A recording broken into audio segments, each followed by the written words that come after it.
to all the listeners and all our viewers, and welcome to CEC Gurukul Live Lectures.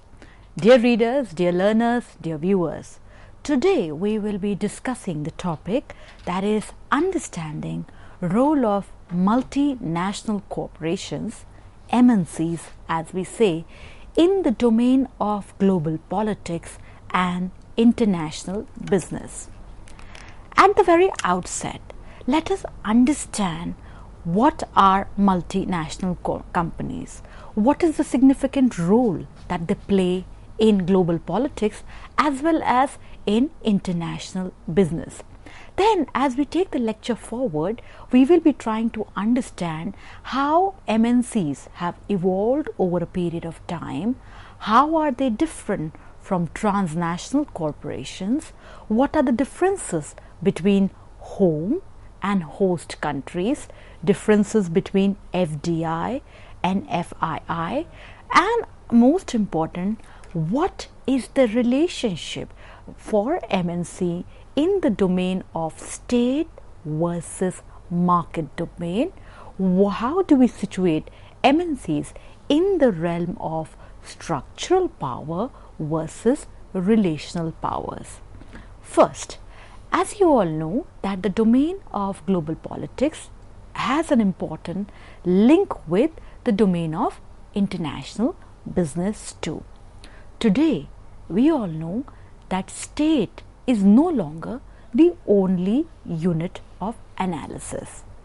Non-state actors are equally important in the analysis of global politics. A non-state actor that is having ramifications for countries across, that is having a profound impact on livelihoods and populations of people across the globe, they are MNCs, that we say multinational corporations. They are seen as engines of economic development. They come to a particular terrain, set up their offices and ensure that people are involved in new kind of economic initiatives. They are looked upon as the new avenue for technology transfer. Today, countries are getting linked to each other because of the technological revolution. Technology has made the world in the form of shrinking of space-time compression.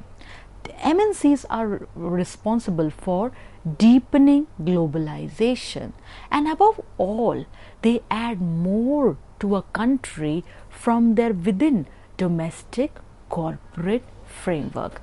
So therefore, from these levels, from being engines of economic developments to being harbingers of technology transfer to being avenues for deepening globalization and adding more to the efforts of domestic corporate framework, MNCs play an important role.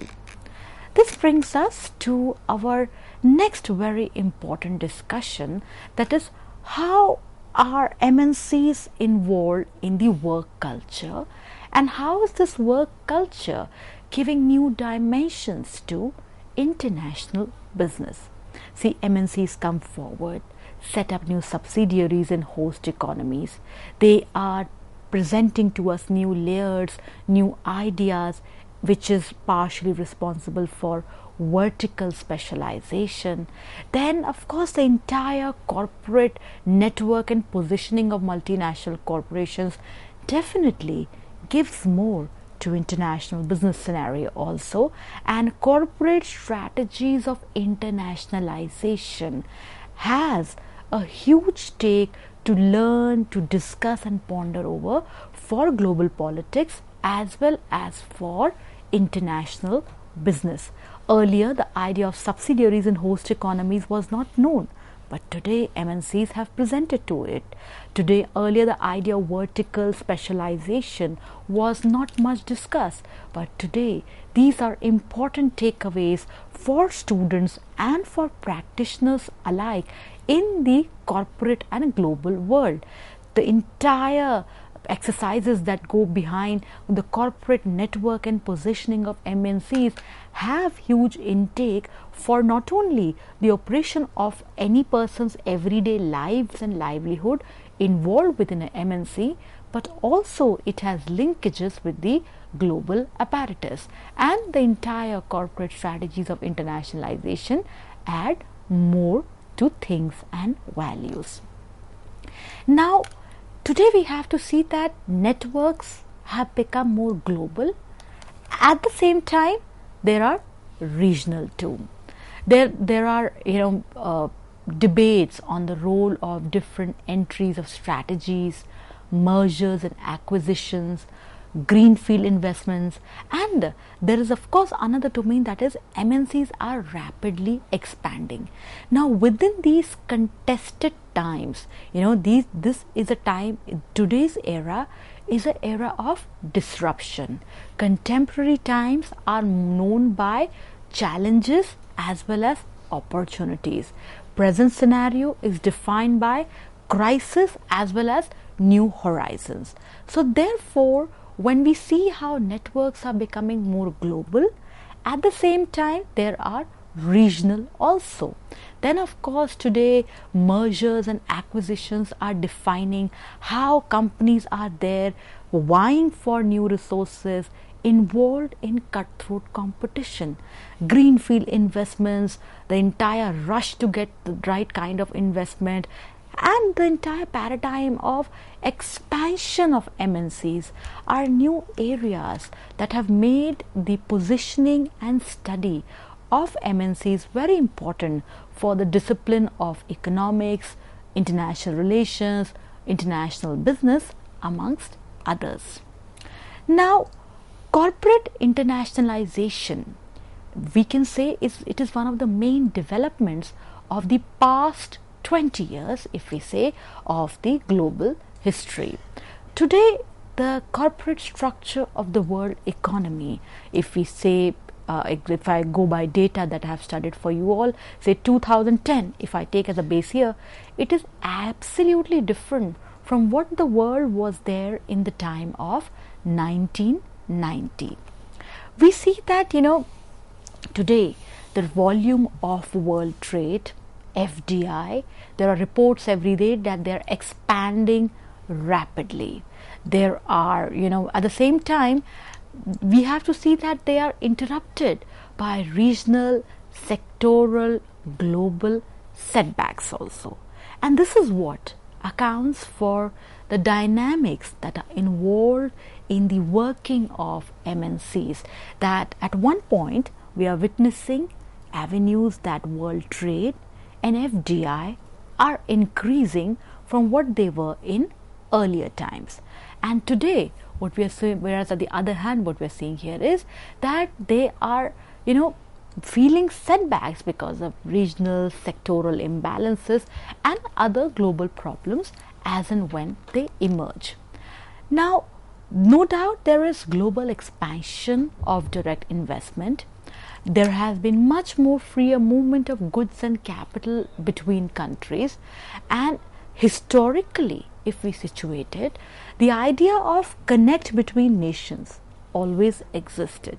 It existed at the time of Silk Route also, but the contemporary globalization, which is defined by neoliberalism, which became more prominent with the collapse of the Soviet Union, the end of the Cold War, the end of bipolarity that existed in world politics, it led to emergence of multipolarity in global politics.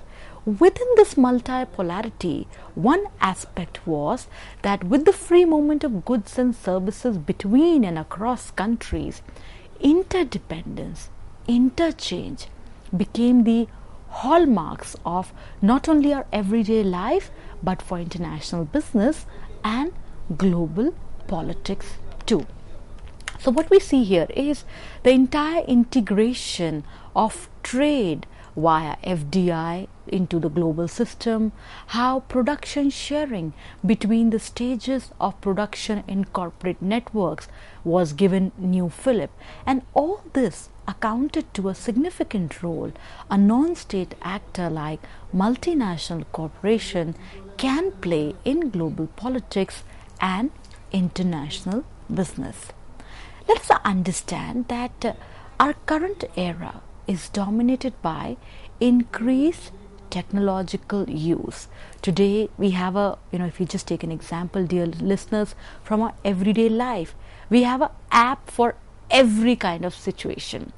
For money transfer, we have electronic banking.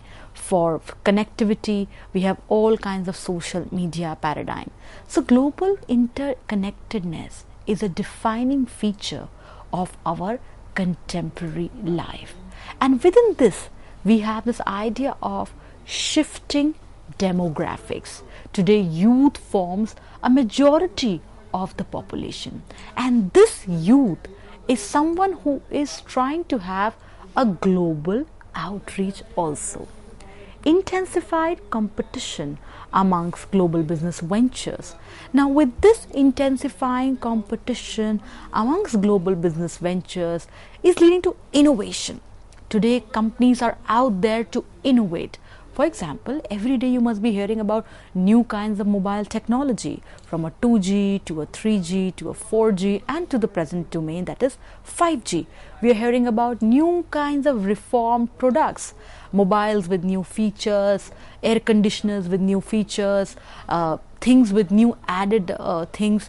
All these innovative realms have put the global politics as well as the international business on a highly competitive realm, and this highly competitive realm definitely brings more advantage. And this is why, when the current era, which is dominated by increased technological use, global interconnectedness, interdependence is being witnessing new kinds of horizons with intensified competition, innovation, competitive advantage being the norms to define our everyday lives too. Now, what you see here is that MNCs, if I say that they play a significant role in global innovation, how do you account for that? Today, when we are seeing that our lives are changing every moment, these non-state actors like MNCs, they're adding more to us, they're offering more to us. Then, of course, spillover from home countries to various host countries around the globe. And with this entire paradigm of globalization, which has led to integration of the global economy. Now, movement of goods, services, capital, technology and labor. Now, with this at the same time, there is dispersion of knowledge to various subsidiaries. Global firms are willing to spend more funds at the same time on research and development. Now, with this, once global firms are trying to add more things by funding on research and development, definitely MNCs add more to the realm of production, finance and knowledge structures of the global economy too. What you see here is that with this entire run to have a competitive advantage over other rival firms, and by presenting itself as a crucial mode for technology transfer, by offering new avenues for creation of technology too, forging in strategic alliances, today MNCs have become as the primary source of foreign direct investments also. Now, foreign firms establish their enterprises in host countries with national partners and enterprises. This accounts for how MNCs lead to establishment of new jobs, lead to creation of new domains for livelihood, leads to creation of more avenues for exchange of cultures too. Now, government establishment of uh, countries, they are trying to look at international research and development hubs in their own country. So in this way, people to people contact, business to business contact, and nation to nation contact is fostered by the working and operation of multinational organizations. So borderless economy, this is what will be debating. It advances through major economic regions. With the end of the Cold War, the world economy, that is international relations, is being seen on corporate level competitive advantage. Today, debate is on industrial strength, and then of course there is a second debate on economic nationalism also. So with this, let's take the lecture to a new discussion, that is borderless economy, that the idea of free trade would often talk about, that is how trade is mutually benefit. The idea of liberalism has always stood for freedom of the individual, and trade is one of the hallmarks of this freedom. End of Cold War, once it ends bipolarity, international relations then took a new turn, and that new turn was competitive interdependence. Today, dear listeners, viewers, learners, whenever you will be looking at newspapers, trade war is one metaphor that is redefining the narrative of globalization. So how do you account for this narrative of globalization being redefined vis-a-vis the debate on economic nationalism? See, globalization, to the contemporary globalization, has the foundation of neoliberalism. We have always seen that today world is defined by free flow of capitals, goods, services, workers, amongst others. But many consider it as a threat too. For example, free flow of capitals is marked by certain kinds of sudden economic instability. Free flow of goods is critiqued by that labor is not mobile but capital is mobile. Free flow of services is similarly critiqued by this entire rural-urban division in any domestic apparatus. And at the same time, the bondages that the worker has today, that is namely the rise of hire and fire and contractualization of work services. So therefore, many consider this as a threat, and therefore they try to look at the devastating economic and social consequences on the majority of world population which globalization presents. For example, if at one point of time idea of globalization and multinational corporations is leading to the idea of a borderless world, at the other point there are debates that sovereignty of the nation gets compromised. If at one point of time there is a debate that MNCs have led to the rise of cosmopolitan world culture, then at the same time there is a debate that does the idea of unity in diversity, does this possess new kinds of challenges for indigenous cultures? So therefore, this globalization, which is having base of neoliberalism, is critiqued for its devastating social and economic consequences. Now, against this is something what nationalism puts forward. See, nationalism stands for promotion of national unity and patriotism. One of the variants of nationalism which has an impact on global politics and international business, that is economic nationalism, protectionism, identification with the country, and all these concepts are related. So therefore, whenever if we try to take examples from a contemporary things, for example, when we see trade war, countries trying to harm each other via tariffs, countries trying to close their economies for the other in order to gain more for oneself, brings to us an important question. Is globalization redefining nationalism, or is nationalism and economic nationalism throwing up new challenges for the operation of international business and global politics also? Now, what you see here is that today investments are one of the engines that take the working of MNCs forward. Now, with this comes to the other aspect, that is FDI versus FII. Let us understand. FDI is foreign direct investment. FDI is type of investment into production or business in a country by an enterprise based in another country.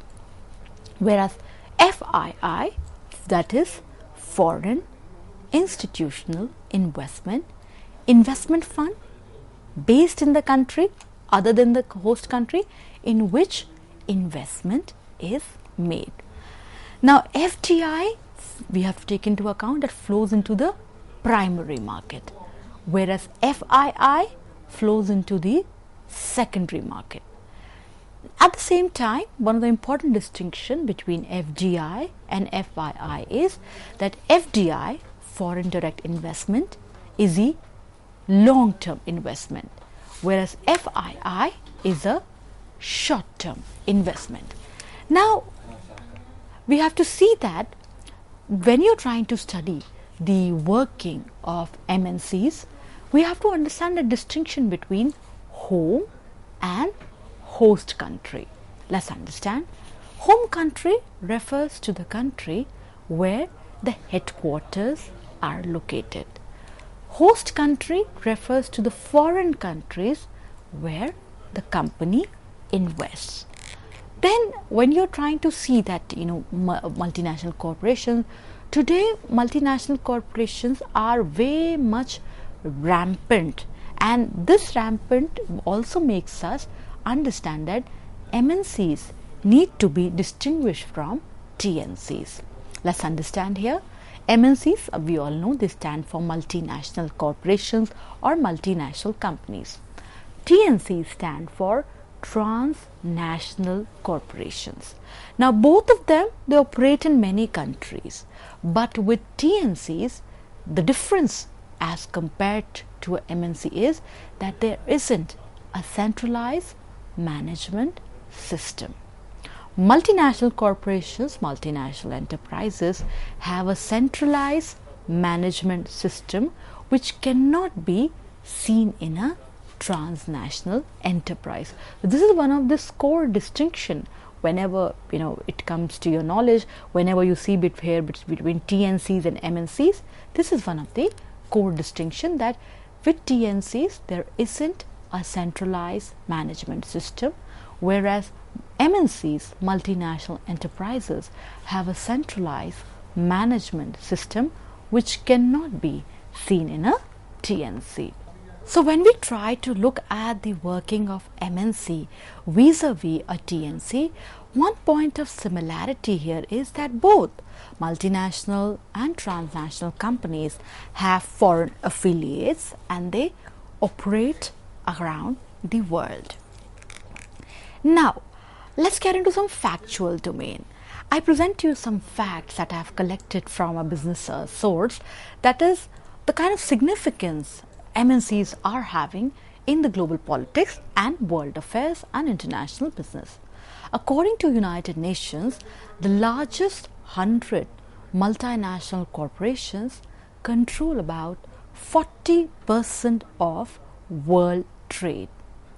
For the past 100 years, the vast majority of the world's largest multinational companies have been either Western Europe, that is, if some of the Western Europe multinational corporations that we can name for you, Volkswagen, Nestle, BP, or the American, again let's take some example, Ford, Coca-Cola, Procter & Gamble, or the Japanese, Toyota, Sony, Mitsubishi. So since the turn of the century, new multinationals have emerged in other regions, such as in South Korea. Samsung and Hyundai are primary examples. Mexico, Group Bimbo or Cemex, or to talk about China, examples here, Lenovo or Huawei. So, and these examples I present to you, as I said, from Market Business News. You must revisit this website in order to understand what are the dynamics that go into the working of multinational companies. So marketbusinessnews.com. So therefore it is very essential to see that MNC market, which was primarily dominated by one kind of a MNC from a particular country, today this has witnessed disruption too. Today you name an industry, for example automobile, you have MNCs from America, from China to South Korea competing with each other. You name a industry like transport, you have MNCs from various companies cooperating and as well competing with each other. So therefore, when we talk about global trade, MNCs have a huge share. When we talk about global livelihoods and population, MNCs have a huge impact too. So therefore, from Western Europe, Volkswagen is an example, America, our Coca-Cola is an example, Japanese, Toyota cars are an example. MNCs have definitely had a huge impact. To talk about Samsung, which comes from South Korea, to talk about Lenovo, which is of course Chinese. MNCs are playing an important role in international business, as well as they are leading to internationalization of economic activity, which any state in international politics cannot ignore. Now, what are the characteristics of a multinational corporations? See, not all business can be called multinational corporation. There are certain parameters by which you define an organization as multinational. Firstly, primarily high assets and turnover. Huge amount of assets, both that is physical as well as financial. There has to be existence for network of branches. Then production and marketing operations need to be there in different countries. MNCs, as different from other organizations, they try for continued growth. Mergers and acquisitions are a new trend that is being witnessed, and they employ the best. Therefore, this entire focus on competitive education to get the best of manpower and human resource talent is one of the defining features of multinational organizations. Then of course MNCs spend huge amount of money on marketing, branding and advertising, which of course there is a debate that it has led to rise of consumerism and mass market. Then there is focus on quality good products. So these are certain parameters that define MNC, as distinct from others. As I've said, that not all business can be called multinational corporation. Certain amount of parameters, that is high assets, network of branches, employing the best, good quality products, all of it definitely go into defining a multinational corporation. Today, MNCs employ both local and foreign workers. This has led to innovation in new forms. When you see that efficiency, MNCs are able to reach their target market in a better way. Easily accessible to raw material and cheaper labor costs. Then at the same time, development. Multinational corporations, if you go by market readings and other contemporary readings, they pay better than domestic organization. So therefore, MNCs have with them certain inherent advantages. They present to us innovative realm by employing both the local as well as the international worker. it leads to more cohesive work culture, it leads to breeding of more diversity. MNCs are seen efficient because they are able to reach their target market with better research, development, advertising. Then of course they add to development of a nation because they employ manpower and pay better than domestic organizations. Now there are different modes of multinational corporations also that we will be looking at. Centralized model, where companies put up executive headquarters in the home country and then build various manufacturing plants and production facilities in other countries. As opposed to it is the regional model, where companies keep its headquarters in one country that supervises a collection of offices that are located in various countries. Then of course finally there is a multinational mode, where parent company operates in the home country and puts up subsidiaries in different countries. Now today there are examples that why many companies they are trying to be called or trying to get the positioning of a multinational organization or multinational enterprise. This brings us to the next question: why MNCs want to why companies want to be called as MNCs? Because in order to have access to lower production costs, in order to enjoy proximity to target international markets, and exemption from import quotas and tariffs. As you all know, today international business is one of the agenda for deliberation at global and regional cooperation summits. So therefore, looking at all these parameters, MNCs are one of the most important, becoming one of the most important actors for global politics too, and for international business.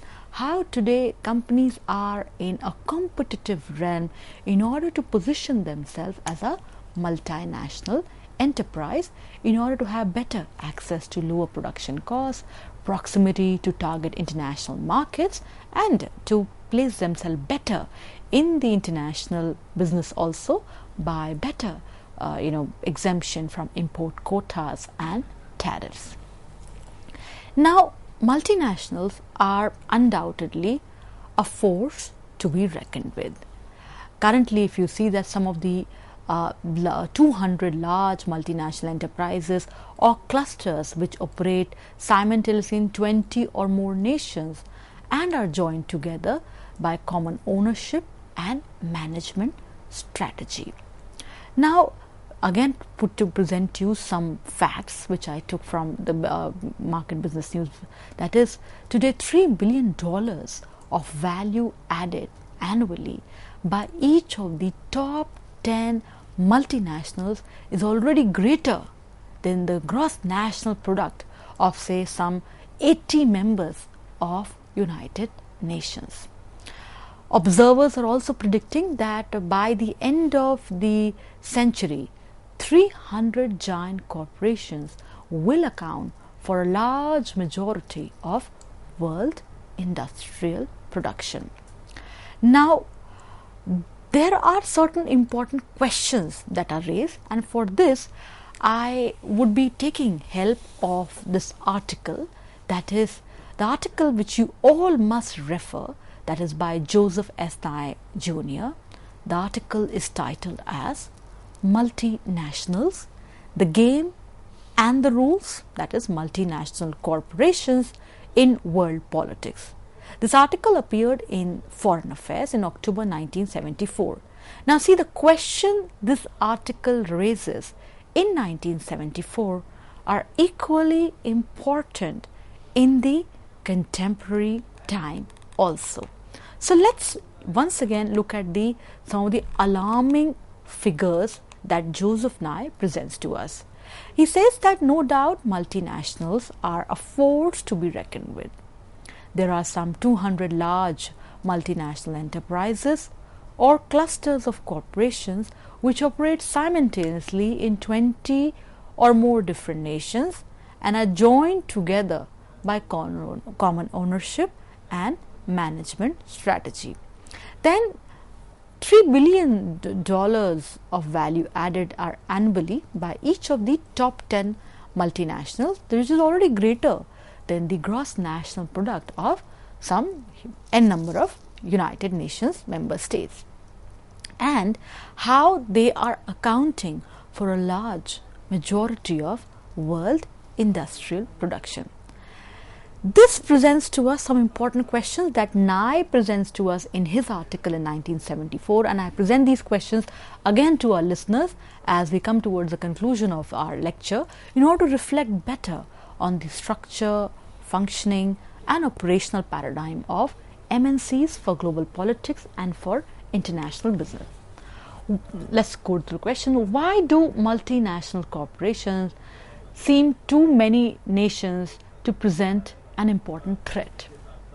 Second, why in fact, what are the in fact intended or unintended political roles multinational corporations play?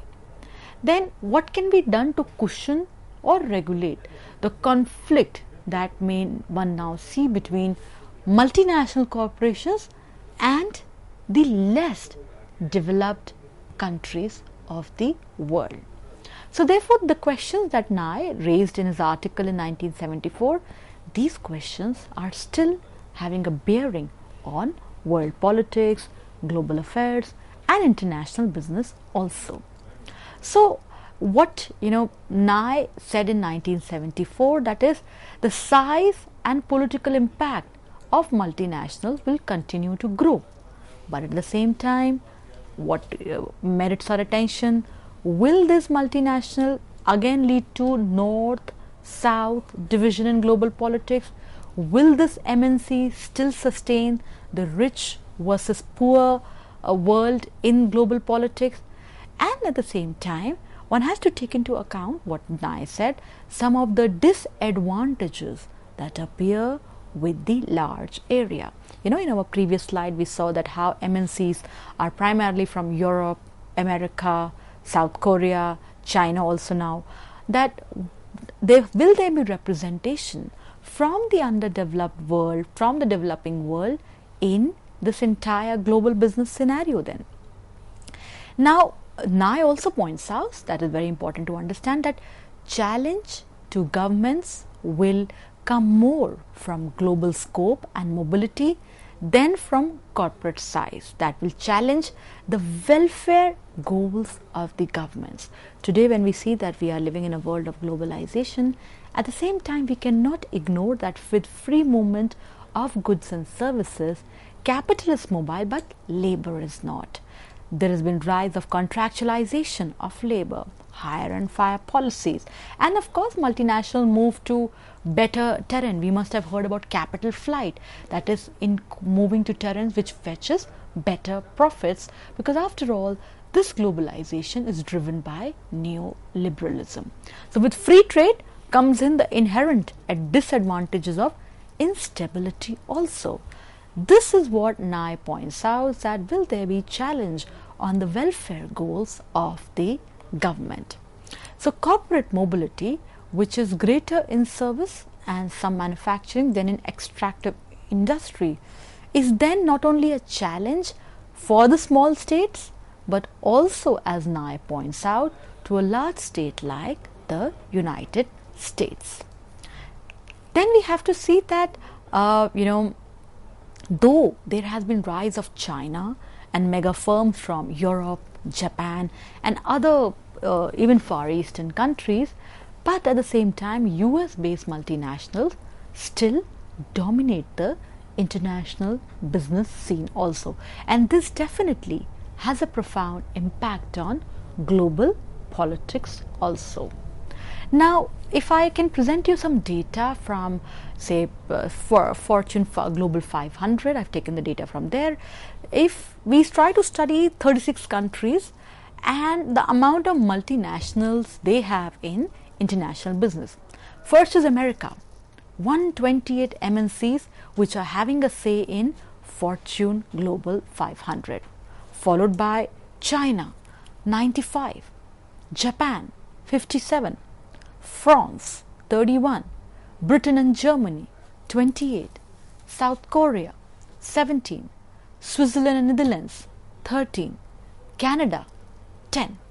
So again, what we are seeing here is that today it's the American MNCs which are dominating the international business.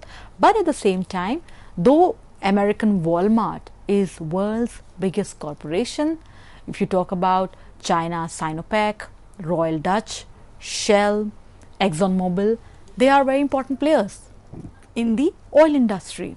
To talk about Japanese MNCs, Toshiba, Hitachi, all of them are also having an important role to play in international business, which definitely has bearing on global politics also. Then, we have to see that 1950s to 1960s were certain times when host governments were rarely intervened in the working of MNCs. 1970, there was a limit to occurs, that is the considerable strategic autonomy of MNC managers. Now we have to see that what are the reasons for this host government intervention, and this is very important to understand the strategic working. Now see, sources of MNC bargaining comes from the power, that is ability to provide efficiently a technological package that the host country could not otherwise easily obtain, and of course reach out for scale economies. Product differentiation may also contribute. So these are some of the parameters that account for sources of MNC bargaining with respect to the host country. Now, bargaining strength of the host government then is the ability to control the ease and attractiveness of access to its national market. Now we have to see, I present to you the last work for this lecture, that is Susan Strange. Susan Strange, a British political scientist, she's written some great amount of literature for the domain of international political economy. Susan Strange talks about multidisciplinary approach to international political economy, that talks about range of options within which states and other groups and individual contested all the major, that is who gets what issues of politics, both within the state and in the world economy. Now Strange defines these structures as structures of power. As you all know, structures of power are important determinant of power relations. What are the primary structures? The traditional understanding, security, production, finance, knowledge structures.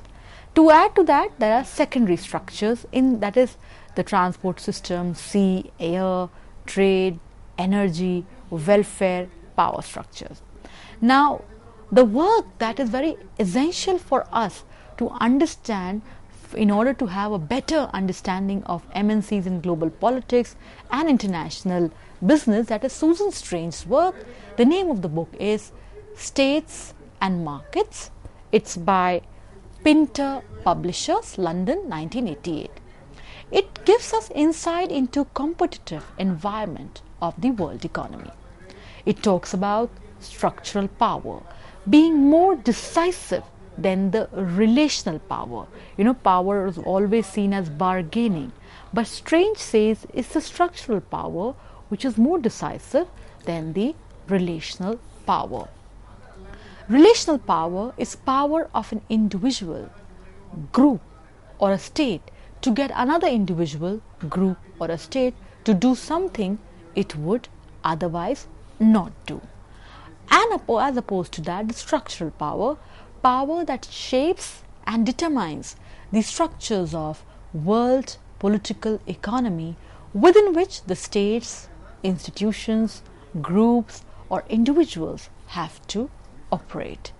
So what you see here is what is Susan Strange's analysis, that is structural power becomes the organizing engine of its respective structural domain, security, finance, energy amongst others, for longer periods, and becomes more decisive than the outcome of relational, that is the bargaining power, in which the actors' choices are determined by the structure and which is limited by a particular social, economic and political context.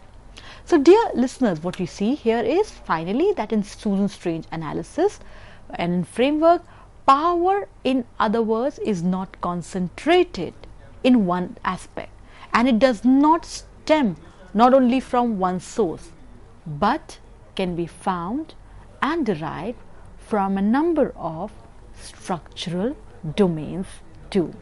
So, and as we conclude our lecture in this entire realm of MNCs and their impact on global politics and their role for international business, do read this very significant work that is by Richard P. Smult, Strategy, Structure and Econ Performance from Boston, that is Division of Research at the Harvard Business School. Very important component which gives us an insight as to how a non-state actor like multinational corporation is having an important stake and a bearing for global politics and for international business. So dear listeners, as we come towards the conclusion of this lecture, certain important things that we have to take into account, that MNCs today have become as an engine of growth. They are responsible for technology transfer and adding more to domestic corporate framework. We have to take into account how vertical specialization and corporate strategies of internationalization have a huge bearing not only at our everyday life but for global politics and for new work practices. We have to see that how networks are more global. At the same time, there are regional setbacks too, and nations and MNCs operate within these churnings of present times. Present times are being defined by disruption. We have to see corporate internationalization and how corporate structure of the world economy is different from what it was maybe say 1990 to what it is right now in 2019. We have to see that how volume of world trade has expanded rapidly, and how within this how global expansion of investments and free movement of goods and people and capital are leading to new horizons for work and leading to new integration into the global system. Of course, there are setbacks and challenges to it. The debate between globalism and economic nationalism is being re-invoked again. They are complementary, yet definitely redefining and reanalyzing themselves. Today, the current era is being defined by interconnectedness and shifting demographics. So, therefore, MNCs in global politics and international business have an important role from the realm of innovation, comparative advantage and other features of knowledge. So, therefore, we see that with the integration of a world economy, MNCs definitely have added more to production, knowledge, finance, technology structure. And of course, there is a lot of work that is being dealt in order to understand the strategic alliances that go between nations fostered by the MNCs. Today, MNCs have their own pros and cons, but amongst these pros and cons, the debate is still on about the advantages as well as certain drawbacks multinational organizations present for global business and for global affairs too. So, with this we come towards the conclusion of our lecture. Do refer to the reading material presented to you. Do refer to all the sources from wherein we have extracted the data, and we hope you all enjoyed the lecture as much as we all enjoyed presenting and studying it for you.